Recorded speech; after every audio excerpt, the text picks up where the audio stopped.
طبعا يعني تحصيل حاصل بالنسبة للسيد حميد الياسري. ها تدري اخوك، هو ما كل من يقول سيد اني سيد. السيد مواصفات الشجاعة وقول الحق، يعني حسيني بمعنى ما نعرف عن الحسين.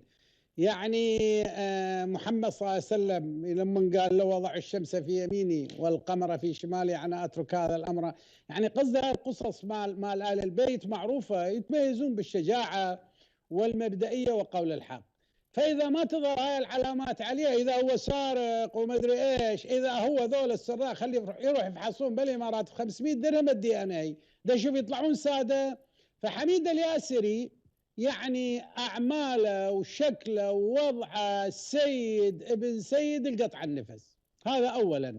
فالحمد لله اللي الله بيض وجه السادة اللي خزوها المدعين بالسيدوية السراق والحرامية، اللي الله بيض وجه محمد عليه الصلاة والسلام وآل بيته بحميد الياسري.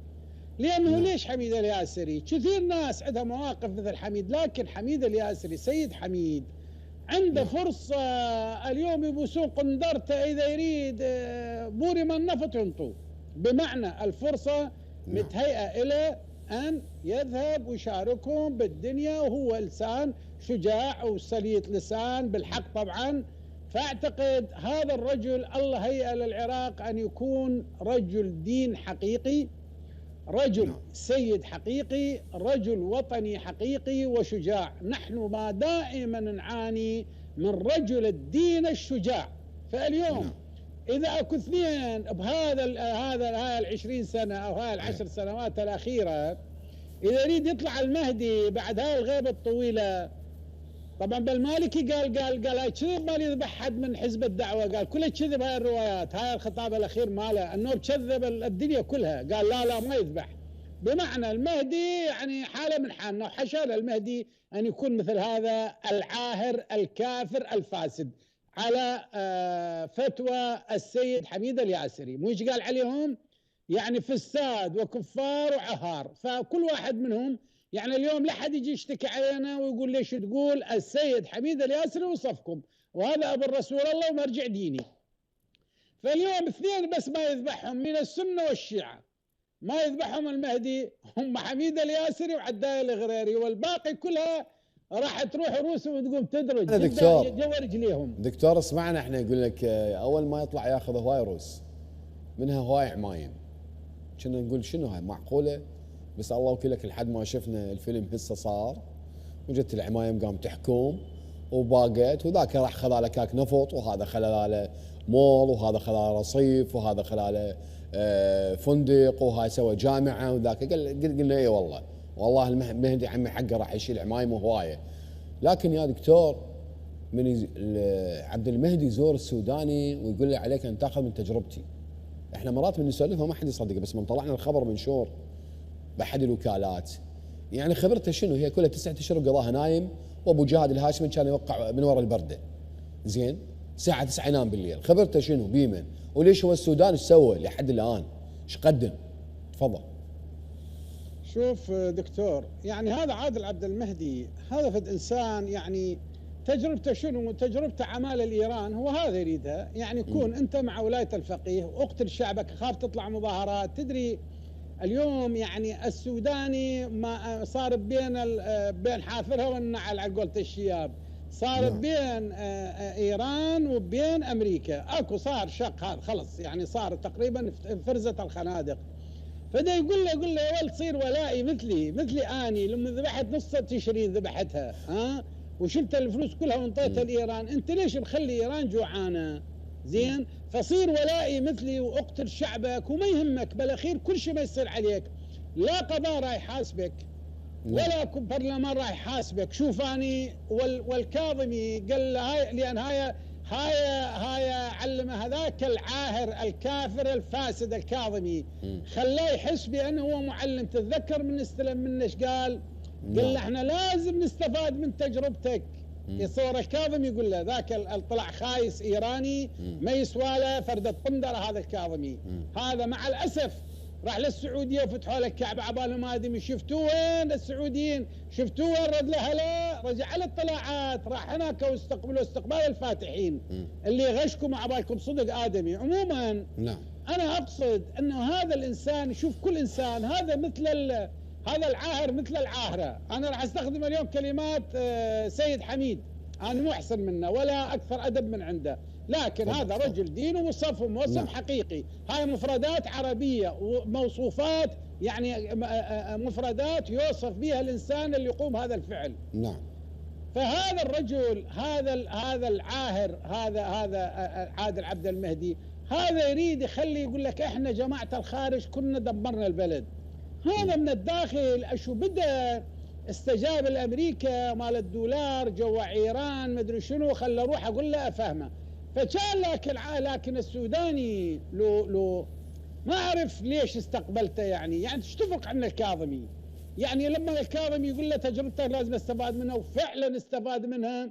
بزمن الكاظمي ستر على الميليشيات، ستر على قتلة تشرين، يشيلوا ينطل الميليشيات حوالي 3 مليارات ينطيهم، وانطل الحرس الثوري 2 مليون راتب للفطايس اللي قتلوا بالحرب العراقية الإيرانية.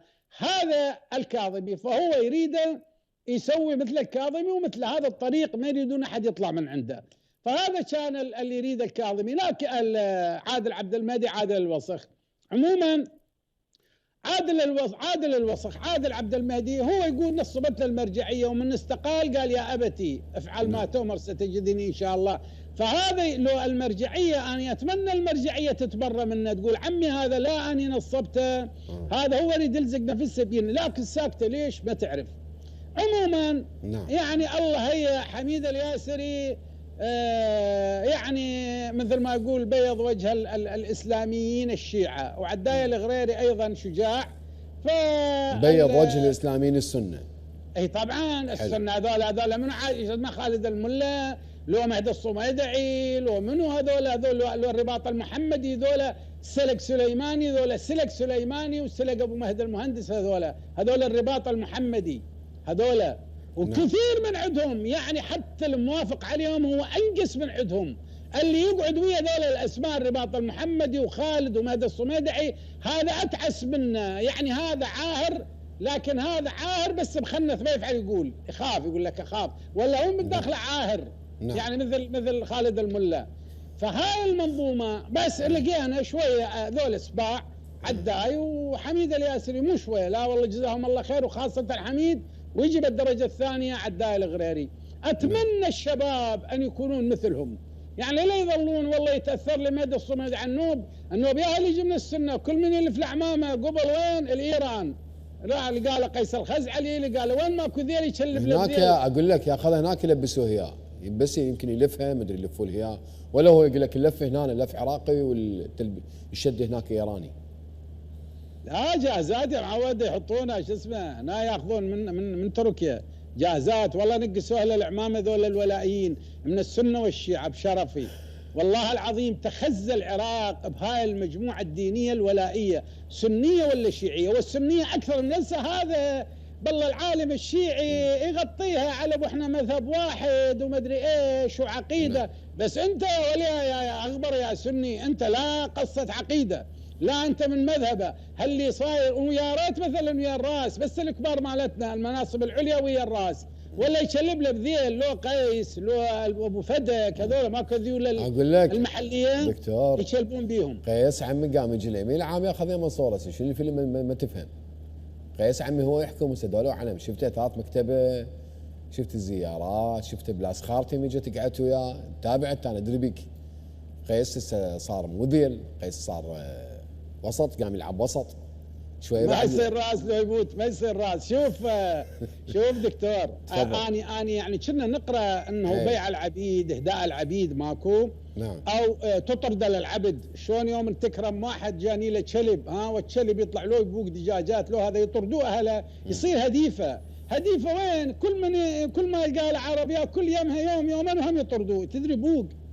فيبدو انه الولايين مثل كلاب الهدايف، اشو بدلوا كانوا ويا ايران، جا الاحتلال صاروا ويا امريكا، راحت امريكا رجعوا ويا ايران، وهسه رجعوا ويا امريكا. تصور يا دكتور يعني حكم غير حكم، غير مناصب، سجاد احمر، VIP، الناس تتلقى لك تريد تعيينات مع احترامات لمجتمعنا، يروح لو ويا اسرائيل.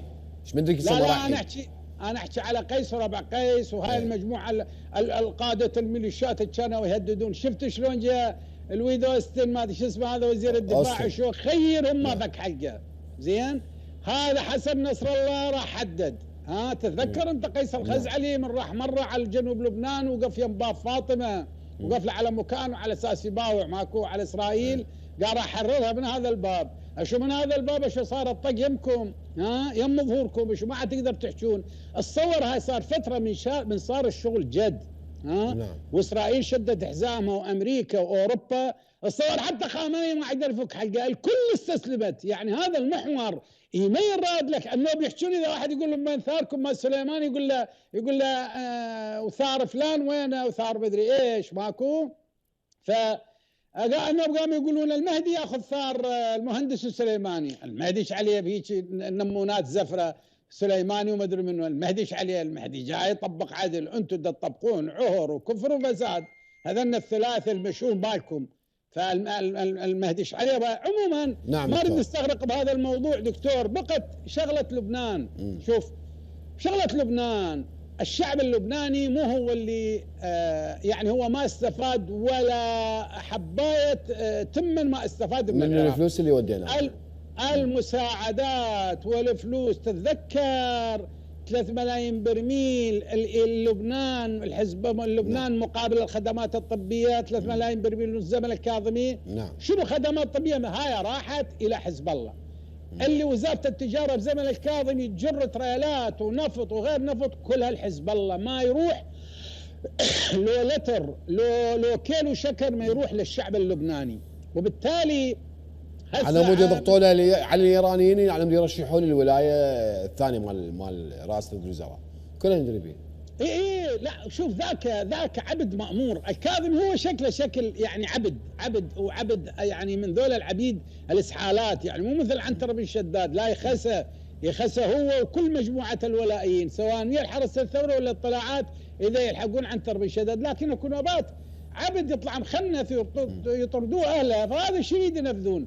فهو كان شو يقول لك ثواني يقول له صار. عموما انا اريد اقول انه السوداني حتى هاي الميليشيات الحشد لما ودت بالزلزال مال سوريا ولا واحد من مناطق الزلزال وصلوها، كلهن ودوهن للنظام السوري. وبيع اسال اي واحد راح سوريا يقول لك خي مالات الحشد جاي يبيعون بيهن بالسوق الحكومه السوريه باعوهن ولا واحد من الزلزال. فهم يستغلون هاي الشغلات حتى شو يقولون تدري ما يقدر يعبرون فلوس.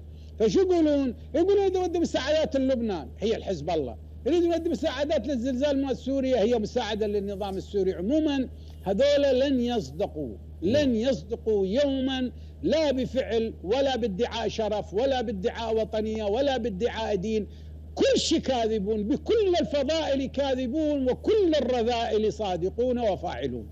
طيب دكتور، البرلمان اللي شفته انت اليوم مهرجانات واحتفالات، احنا سلطه منتخبيهم يشرعوا عنا قوانين، يراقبون اعمال الحكومه. اهم مهمه للبرلمان هي مراقبه اعمال الحكومه. دكتور تدري كم دوره منتخبين من 2005 لحد الان الدوره النيابيه؟ زين ذول يعني واحد والله يقول طلع الهيبه حرامي وكلب ابن كلب حشر سامع. البقيه وينهم؟ فلوسنا ليش طلعت المليارات راحت؟ زين الناس مسوين احتفال يردون المهدي يطلع. المهدي احنا قلنا راح يطلع ياخذ روس. ايش بيهم نوابنا السنه اللي قاعدين؟ ليش ما نسمع فد يوم هسه كلها متخاذله دكتور؟ 1 2 10 50 100 150 328 نائب، الكل متخاذل، الكل ساكت ما يحكي. احنا قلنا ما معقول عمي، مراجع ساكته، نواب ساكته، زعامات كانت تغري سكتت. زين قولوا لنا وين رايحين؟ بعدين دخنا اخر شيء شفنا مبعوث الامم المتحده يجي قاعد وياهم كذا. خلف الله على اوستن اجى شويه دبله كم حكايه، وزاره الخارجيه الالمانيه هم ذبت لها كم حكايه، والفرنسيين هم قالوا. زين خلف الله على ذولا شويه تنفسنا قلنا عمي ما معقوله يعني الباطل كله هيك. تفضل. دكتور، ذولا دوره واحده، دوره مال ايران، يعني يتمرون باوامر ايران. شوف هو نوبات اكو واحد راح استخدم شغله العاهر. شوف مرات تلقى انسان سافل عاهر ديوث يعني علني، واحد مخنث وجبان وطماع فاللي يسوون الناس يجون يسوون ببيت هذا العاهر الديوث العلني يقدرون يسووا هذا بسبب خوفه وطمعه. فالنائب الساكت عن هذول الولائيين هو مثلهم. ترى اكو عهر بالسياسه واكو دياثه بالسياسه. صح. هو اللي الدياثه شنو؟ هو ان ما تخاف على عرض واموال واهلك. هم ذول اهلك اللي انتخبوك، هم اهلك، هم اللي جابوك. فانت لما تخونهم الخائن يخون عرضه ويخون اهله ويخون كل شيء. عموما فاحنا عندنا نواب يمكن عدون على اصابع 300 خلي يولون ذولا بالمزبله ذبهم. يطلع عندنا على عدد الاصابع كم واحد؟ السجاد سالم، محمد فاضل، مدري ايش. يعني هم اذا اريد احسبهم واحد من المحموديه، من النجف اكو 2 3 ولا حتى هذا ابو رقبه، هذا العاوج رقبته، هذا شو اسمه؟ هذا الاغبر على الركابي، هذا اللي قضاها علينا بس ادعاءات. زين. فذولا ما يسووا لك قوانين. ليش يسووا لك قوانين؟ يسووا لك قانون مال هاي مال الاعلام، ماكو مال تكميم الافواه. يسووا لك قانون، يسووا لك قانون مال محتوى هابط. وهم اذا اكو فعل هابط وفعل مخزي وفعل يعني يثلم الوجه هو فعلهم. هاي شغلاتهم. عقوبات على الصحفيين، عقوبات على الناشطين، يشرعون وقاضبين قانون 111 اللي سواه صدام حسين قاض بيه ويطبقون بيه. ومن تقول له عن النظام يقول لك هذا نظام سابق، هذول باعثين لازم نحارب. يابا انت ولي ارعن، انت بو تشتغل بقانونه. هذول الناس ذولا مو مالين قوانين. واذا شرع وعلوا يا دكتور علي اتمنى ما يشرعون قانون. ذولا ما يشرعون قانون غير يضر الشعب العراقي. فالحمد لله انه قاعدين على بس اكون يقللون هاي الصرفيات مالتهم من رواتب. يعني مثلا واحد من النواب اكو ضجه صارت بسامره العتبه، جايهم امر من السيستاني قال لهم اخذوا جامعه شبير والمدرسه الدينيه مال السنه. يعني حسب المعلومات قايلين للناس، قال والله يا عمي امر ترى مو من عند هذول العتبه العسكريه، قال والله من السيد السيستاني. عجبا يكذبون يصدقون هذا اللي تم السيستاني يخلي مكتب يطلع بيان يقول احنا امرناهم لو لا. اتصور مثنى السامراء، وتدري على اساس هو من سامراء. طبعا هو صح من سامراء بس هو عايش ببغداد. هاي صار له سنه سنتين قام يجي السامراء يمرها يمكن ما. فطب الجامع هم ماخذيه ومسميه جامع صاحب الامر، من جامع سامراء الكبير الى جامع صاحب الامر. الامر منه يعني خامنئي، بس ما يريد يقولون خامنئي. وجاء ورافقه هذا ابو عمامه ماكو، هذا اللي استولى الجامع يرافقه. بلش قال يعني هو جاء على اساس يريد يرجع الجامع غير لها لا الوقف السني. قال ايش قال؟ قال لا احنا يانا بالجامع، هذا الجامع موجود. ليش؟ هو منو قال لك يا اخبر؟ هو منو قال لك الجامع شالوه بالشغلات؟ قال يعني الجامع انا يمه بالجامع. وان شاء الله شوفوا شلون انت الشرعيه لهم. مو هي الحمه تجي من الرجلين. والله لو مو تشل بحيز الواويه ما تفرخ بالتبن يا دكتور علي. شوف اجش قال اذا تلاحظ كلامه. قالوا ان شاء الله راح يكملوها الجماعه. يا اخبر عجل انت الوقف السني ما يقدر انت يرممها للقبه شويه جصات وما ادري شنو. هو مجرد ما يرممها وتجي انت تقف وياه وتقر على فعله خلاص الجامع صار مالهم اخذوه. يعني انا ما شايف يا ناس يا عالم المهدي. يعني انتم تبقون نفسكم ليش تبقون للرجال بعد مو جاي؟ منو قال لكم الرجال المهدي راح يقبل مال حرام؟ هو مو يجي يقيم العدل وما ادري ايش يسوي ويمنع الحرام. وهذا انتم شنو جاي تبقون وتحضرون مثل هذا مرتضى القزويني. هذا هم قال قال هذا شو اسمه مال الحجه قاعد هناك وينتظر مستشفى. وقوم يجمع لك عشرات مئات الملايين من الدولارات وافتح مستشفى بالنجف ما ادري بكربلاء قاعد مستشفى. يا اخي قاموا يستخدمون اسمه. والله عسى انا اخو مو شيعي لكن والله جاي غير على هذا يعني المهدي المسكين. والله يعني سودوا وجهه والله يا اخي. يعني حشا هو لكن اعمالهم مخزيه. يا اخي روح بوك صير شلاتي اضرب موس بس لا تلبس عمامه وتقول انا جاي اشتغل للمهدي. روح شديد الصير صير. انت ليش تبوق باسم المهدي؟ وجماعته يبوقون باسم الله، قول لا اله الا الله، عود اذا قلت ترجي قاره ما يقبل، يقول لك الله يغضب عليك، بس هو قاعد وخانع وينفذ اجندات مجتبى الحسيني، وخلي يعرفون ذول اللي اقول لهم مجتبى الحسيني منو، اللي كل نهار قاعد يمهم بس ما يطلع بالصوره. فجماعة مجتبى الحسيني الممثلة مال خامنئي يبطلوا لا تظلون قاعدين يمه، شوية يقفوا على رجليكم وشوية. من ذول نواب تقات، من ذول اللي تقول لهم؟ ومئة علماء وحزب اسلامي ودنيا وملالي واشكال، وانه ملالي برا، علماء برا من زمن صدام، هم قاموا طوب لين وين قاعد لي ما ادري منو، يا خالد الملا، وقاعد يا بش دعوه هسه صار يا معود شو هسه اللي من قبل يدقعون، هسه هم ذولا خايفين مرعوبين، لا عندهم صواريخ طلعت كلها كذب، ماكو هاي مال صواريخ ايران وعندهم مدري ايش، هسه باكر اسرائيل وامريكا تنفض هذا خامنئي يسوون الكبيره بكبرنا، فانتوا عليش تصبروا هسه انتوا البرا عليش انهاريتوا من وقت؟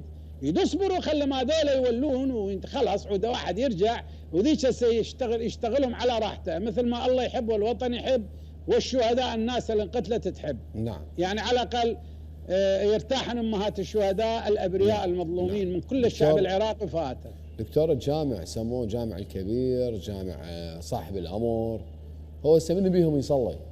سواء من سياسيين السنه والشيعه، من بيهم يصلي؟ اكو يصلون؟ شو جوامع فارغه ما جاي نشوف احد بيها، ما طلع. زين احنا اختلفنا على الاسم، هو من يصلي بيهم؟ لو اكو اموال مخصصات لهذا الجامع قصدك يريد ياخذوها؟ لان الجوامع لها تخصيصات غاز ووقود، احتمال هيك. دكتور اكو هاي شو وقت من تفجر الامام علي الهادي بعلم المالكي وقال له هذا القائد الامريكي قال لي بشباط 2006 من ذاك اليوم لليوم يبنون بيها، يمكن اذا ما صرفوا على الامام علي الهادي، اذا ما صرفوا عليه طبعا مو صرف حقيقي، يعني هيك ماكو بوق على بيجي نعبر الحظر العسكري، اذا ما بقوا لهم 100 مليار.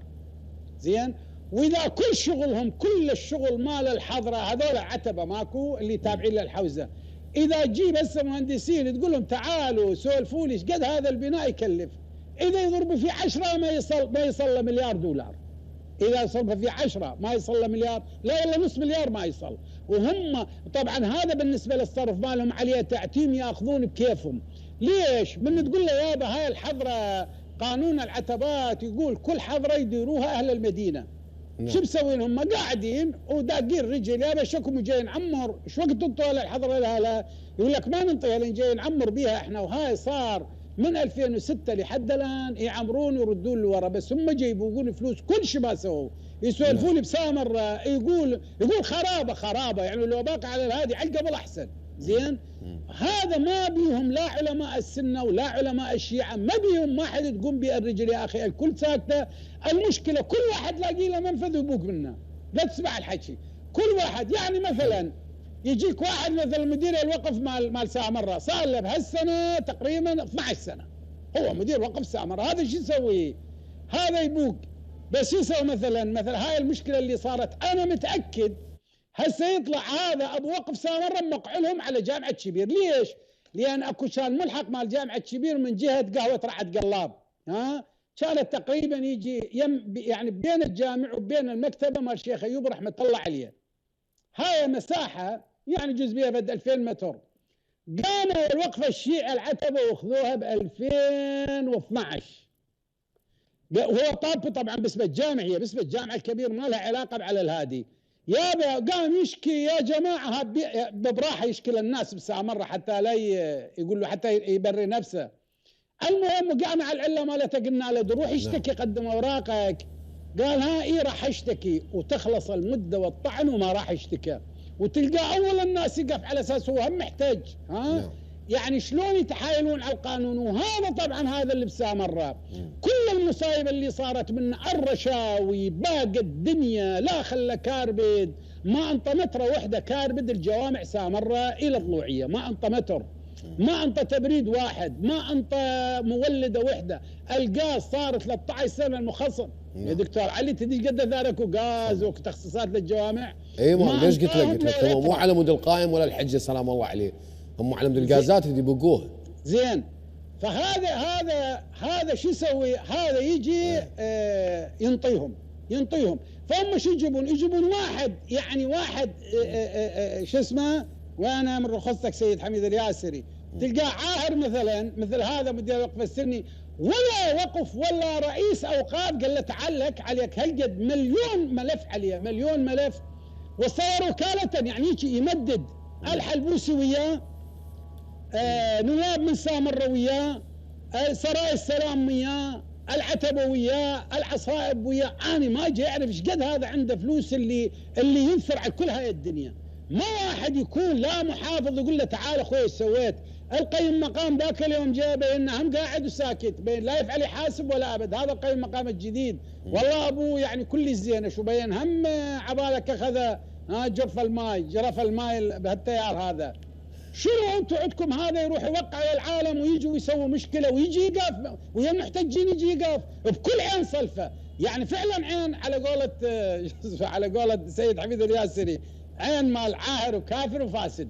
زين البارحه شوفوا ويا سامره وعقوف وزعم محتج، ولك هو انت هذا الملحق مال جامعه شبير دروح ليش ما رحت اشتكيت على ايدي؟ انا قلت لك روح اشتكي، قال لي راح اشتكي لما انتهت المده القانونيه وما قدم اوراقه بان هذا الملحق هو تابع لجامعه شبير واليومك، وراح لش اسمه وراح للعتبه. فهاي اكو يجيبون واحد على قد ايديهم هو قابل ان يشتغل لهم. وطبعا من تقول له يقول لك هو هذا مدير الوقف، احنا شنو هذا روحوا على مدير، وهو مدير الوقف ينكسل برجلك، اللي برجلك ينكسه مدير الوقف ما سامره. بس تقول لي يقدر الاوقاف مدير الوقف السني يقدر يحاسبه؟ ولا واحد. نواب سامره كلهم وياه. الحلبوسي شخصيا اني سامع يقول ديروا بالكم هذا لا حيتحارش بي. ايش دعوه؟ ايش دعوه؟ مو باع. اكو عنده يجيب محفوظ روايه يمكن زقاق المذاق. اكو واحد من يموت واحد حط السون والذهب يروح يحفره بالليل يطلعه ياخذ السونه ويروح يبيعهن. عمي هذا سوى انقص من حفار قبور نجيب محفوظ. هذا ما خلى شيء ما باعه وما خلى شيء ما انطاه. الرجل ده يشتغل شغل خطر. ايش دعوه انتم تشلبين به هيجي؟ نعم. فهاي اشوف هذا العملاء والخونه هاي نتيجتهم تصير مشكله طائفيه من وراء هيك ناس، من وراء العتبه ذول اللي جاي يقول باسم المهدي، ومن وراء اوقاف سامره اللي دا تشتغل تنطيهم وتروح تقف تفزع بالناس تعالوا خلصونا. وانا على ايدي الملحق مال جامعه شبير قلنا له روح اشتكي لما فاتت المده القانونيه وشاربك ما راح واشتكى. حلو، يعني طق بطق متعاون وياهم ومطيهم مالي قدام. دكتور متعاون. شوف ذولا اكثر الناس يعني متماسكين، واللحمه الوطنيه الحقيره اكو وطنيه مو هذول البوق جامعهم دكتور ماكو بيناتهم سنه وشيعه اكثر من الاخوه. هذول لانه يبوقون سوا، واحد تافل بحلقه الاخر، كل هاي المجموعه بالخضراء وخارج الخضراء والمتعلقات مالتهم. عم ناس ذولا فساق فجار عهار، ذولا أدبسزية، ذولا كنسهم أصبح قاب قوسين وأدنى. تضعف إيران هم يضعفون. زين، وذيك الساعة الشعب العراقي غربية وشرقية والله إذا ما قطع القنادر عليهم ملاليهم ونوابهم ومحافظيهم ووزرائهم وميليشياتهم ورؤساء كتلهم وكل من اللي يصير وياهم، إذا ما قطعوا العراقيين القنادر على رؤوسهم وعلى عقلهم، أقصد ذول الولائيين كلهم أو الولاء الخفي اللي يشتغل من جوه لجوه حتى وإن كان عالم ديني. زين، الناس كفرت برب الولائية.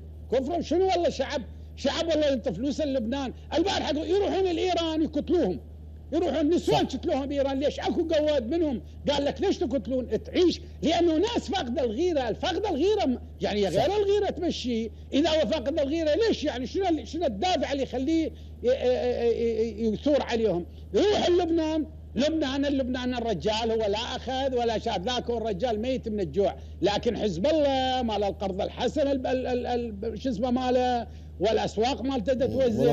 هذا تلقاه هذا تلقاه اللي قتل الطلاب لو من حزب الله لو ماكو غير. لأنه هم لبنان حاكمه حزب الله مثل دكتور بدقيقة الإطار اللي حاكمنا. بدقيقة واحدة قانون ساتليقو شو المالك جا نصب نفسه وقال يمشي اللي يرضى ما يرضى دق راسه بالحائط.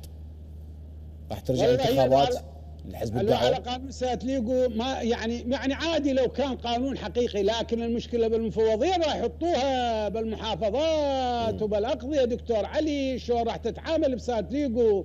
راح موسى راح يصير تليقو، راح يصير ساعة إطار، راح يصير ساعة ولاية الفقيه، ساعة صاحب العصر راح يصير.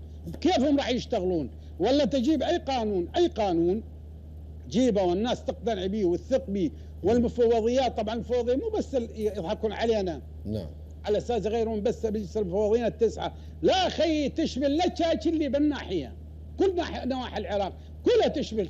ها راح تقعد على الميليشيات وهي تقرر من يفوز، نعم، وتبدل صناديق، وانت سواء تجيب له صناديق، نعم، ولا تجيب له الدوائر المتعدده، ولا العراق دائره واحده، بالنتيجه التنفيذ بيوم الانتخابات شوف ايش راح يصيروا قبلها، اللي ما يصير وياهم يشتثوه، واللي ما يصير وياهم يطلعوا له 100 شغله، والوياهم لو يصير ابو لهب يفوز اول واحد. انا اشكرك دكتور ناجح الميزان على حراره قلبك اللي حكيته اليوم في برنامجنا السوية التاسع. شكرا جزيلا لك يا دكتور، ان شاء الله نلتقيك بحلقات مجدده. حبيبي هلا. الله يحفظك، الله يسلمك. مشاهدينا الكرام، نعتذر منكم ببعض الالفاظ اللي تلفظ بها الدكتور ناجح، وفي كل حلقه يخلينا في شي موقف هي حراره قلب، بس ناس هم ضيمها يعني حقها ايش تحكي خد تحكي، بس مو مع التجاوز احنا اكيد تمام. لكن البغدادية تبقى تراقب وترصد وتحاسب، وكل من طينته بقصته، ونستمر لو مو تهديد لو ابو التهديد. يلا نشوفكم باكر الساعة 9 ونقول لكم في امان الله.